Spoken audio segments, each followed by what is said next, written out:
Family member. Now, the man's daughter-in-law is now charged with attempted murder and arson. Our Melissa Reed is here now with more on this story. Melissa? Well, Tracy, certainly an interesting turn of events that no one could have predicted. Now, the man managed to survive.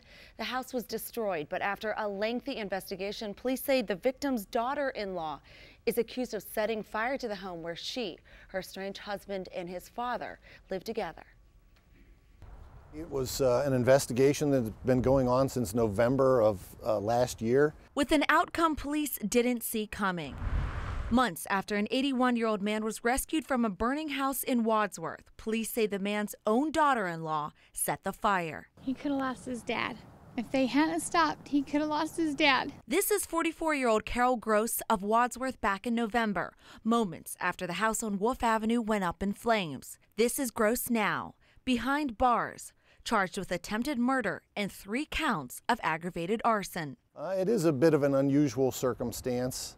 The fire occurred at the residence there where she was living along with her husband, father-in-law, and they had 4 kids in the house. This is what was once the house here along Wolf, and despite the fact the house was a total loss, police were able to determine it was arson and trace it back to Gross. In April of this year, her and her husband had some further problems, and she was arrested for domestic violence. During that time, police say Gross was also involved in more family drama.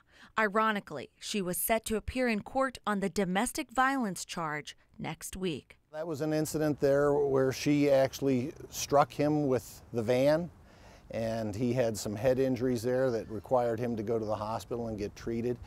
But he was also seeing her in violation of a protection order, so he was also charged out of that. Remains behind bars on a $500,000 bond.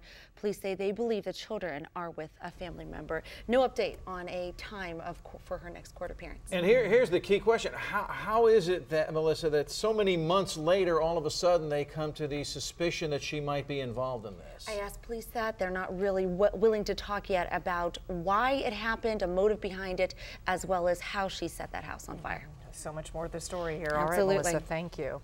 Well, a day after Cleveland City Councilman